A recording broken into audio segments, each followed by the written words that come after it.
The caterer was the first one to leave. I know that because my cousin texted me a video.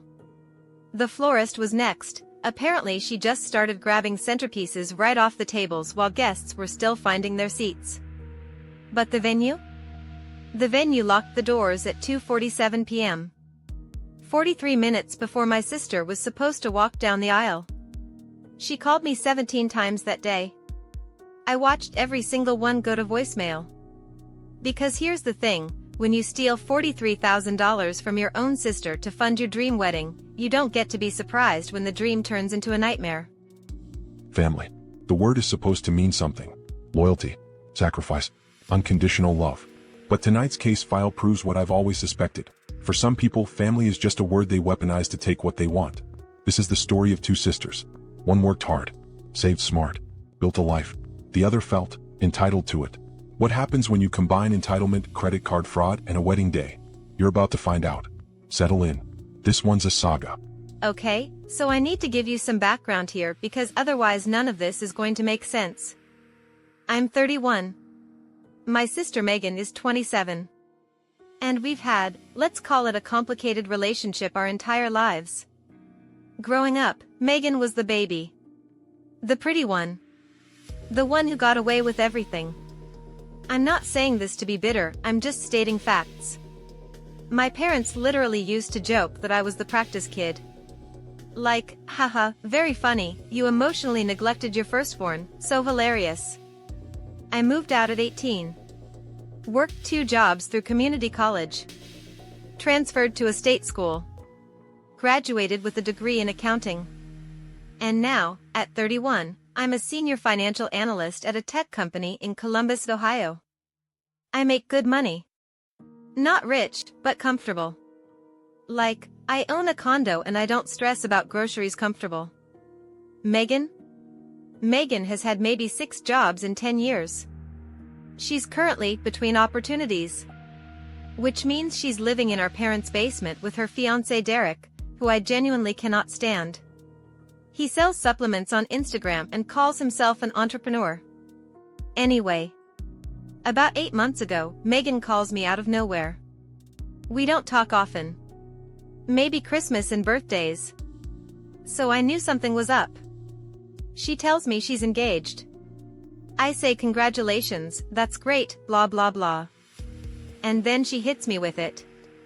So we're planning the wedding for next October, and we've been looking at venues, and I just wanted to talk to you about helping out financially. Now, I expected some version of this. A normal ask. Hey, could you chip in for the flowers, or would you mind covering the rehearsal dinner? That's family stuff. I'd probably say yes. But no. That's not what Megan wanted. She starts explaining how she's always dreamed of a fairy tale wedding. And she's found the perfect venue, this upscale barn chic place about an hour outside the city. The whole package of the venue, catering, decorations, runs about $45,000. I literally laughed. I thought she was joking. She was not joking. I mean, you make good money, she said. And Derek and I are just starting out. It would really mean a lot if you could help us make this happen. I asked her what help meant. Like, a specific number. She said, and I quote, well, ideally, all of it? I was quiet for a solid 10 seconds. Megan, I said, I'm not paying for your entire wedding. And she immediately got defensive. Started going off about how I always had it easier and how our parents clearly favored me, which, by the way, is literally delusional, and how I was being selfish for not wanting to share my success. I told her I'd think about contributing something reasonable. Like maybe a few thousand toward one vendor. But 45 grand? Absolutely not. She hung up on me.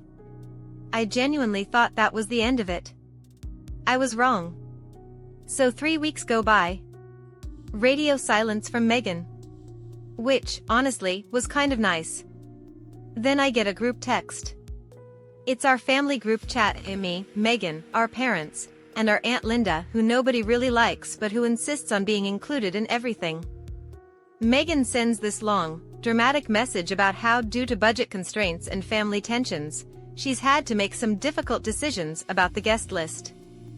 And then, unfortunately, we won't be able to include everyone we originally planned. OP, I'm so sorry, but we've decided it's best if you don't attend. She uninvited me from her wedding as punishment for not paying for it. Let me be clear about something, I didn't even want to go to this wedding. Derek once told me that women over 30 who aren't married have expired eggs, and I've never forgotten it. The idea of sitting through their vows made me want to chew glass. But the audacity. The sheer audacity of uninviting me is some kind of power move? My parents, predictably, tried to stay neutral. Which really meant they told me I should be the bigger person and consider Megan's feelings. My dad actually said, "You know how she gets." Yeah. I do know how she gets. She gets enabled. I texted Megan one last time. Told her that I was hurt, that I thought this was unfair, and that if she wanted to have a relationship with me going forward, we needed to have a real conversation. She left me on read. So I moved on. Unfollowed her on social media. Stopped engaging with family drama. Focused on my own life. I thought the story was over. I was very, very wrong. And there it is. The first act of a tragedy written in entitlement. But here's where the story takes a turn our protagonist never saw coming. Because Megan wasn't just entitled. Megan was a thief. And she was counting on her sister never noticing until it was too late.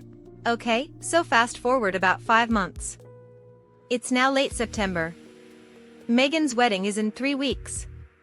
I haven't talked to her since the uninvite text. I've made my peace with it. Then I log into my credit card account to pay my monthly bill. And I see a balance that makes no sense.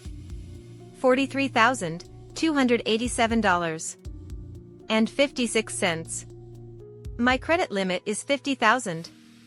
I've never carried more than maybe $2,000 on this card at any given time. I use it for points and pay it off every month. My first thought was identity theft. Some random scammer got my info. It happens. But then I started looking at the charges. Willow Creek Estates event deposit, $8,500. Marcella's Catering Company, $12,400. Blooming Elegance Florals, $4,200. DJ Spinmaster Entertainment, $2,800. Sweet Tier Bakery, $1,850. Elegant Affairs Photography, $5,500. Bridal Boutique of Westerville, $3,100. Every single charge was a wedding vendor.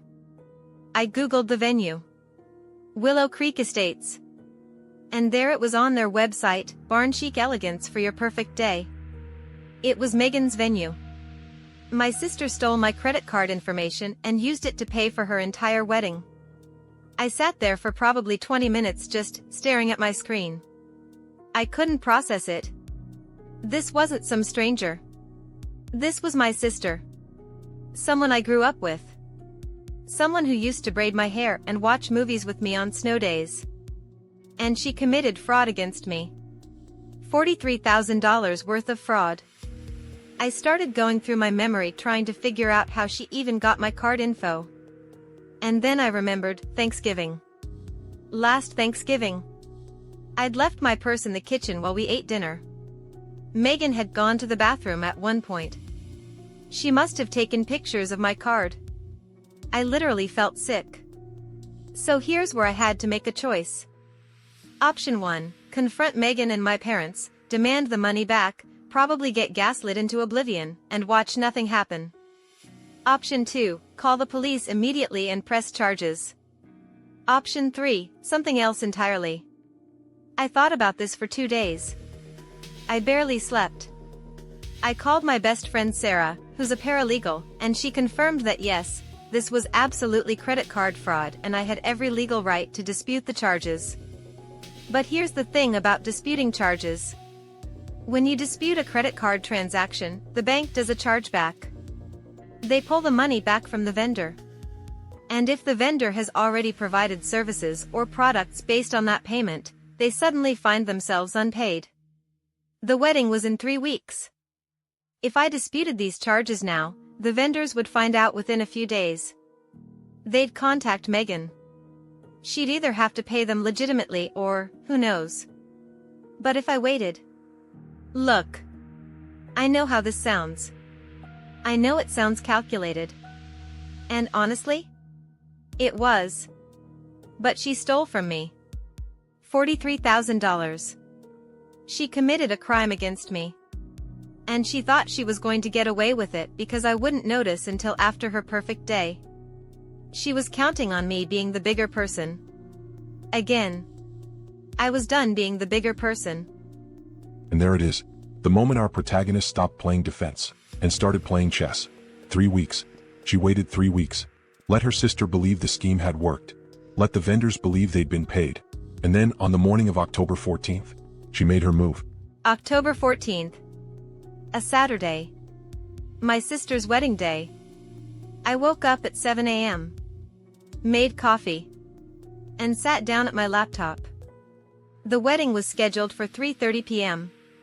The venue was about an hour outside Columbus. I knew from the catering charge that the reception was supposed to start at 5. I opened my credit card's dispute portal. And one by one, I filed fraud disputes on every single charge. All 14 transactions.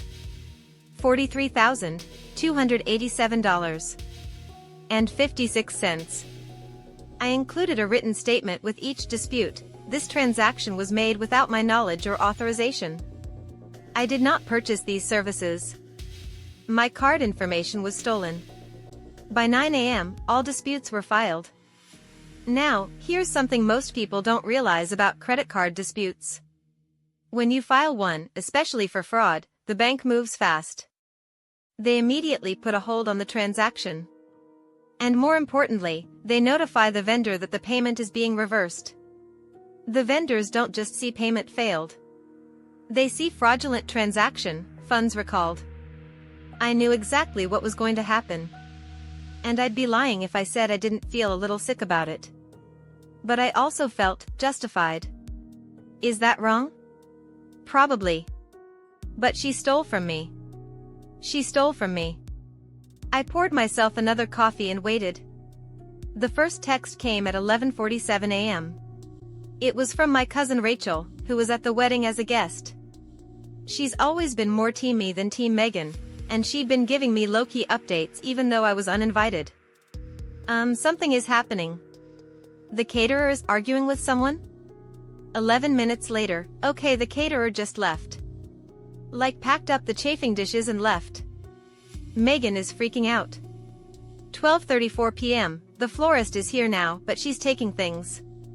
She's pulling the arch flowers. This is insane. 12:51 p.m., DJ just said he's not setting up. Something about a chargeback?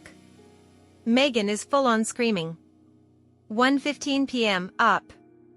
What did you do? I didn't respond. At 1:38 p.m., my phone rang. It was my mom. I let it ring.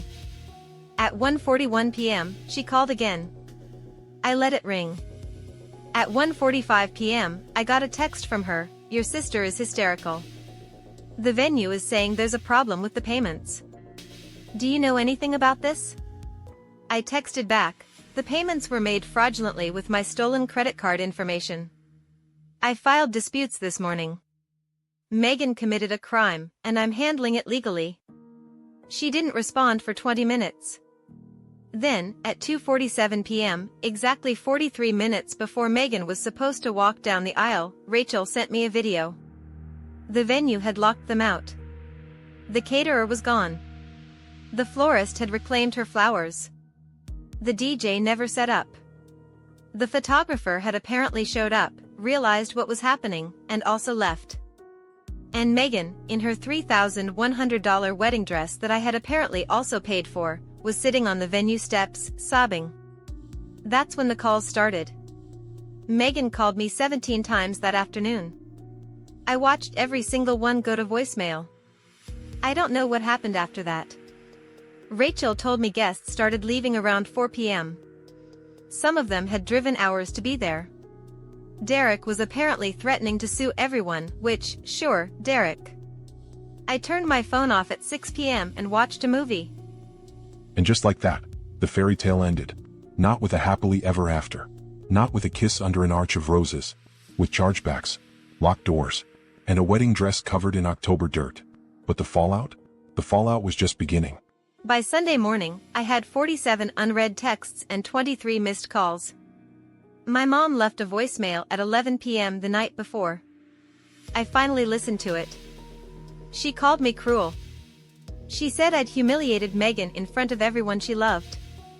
She said she didn't know who I was anymore. What she did not say?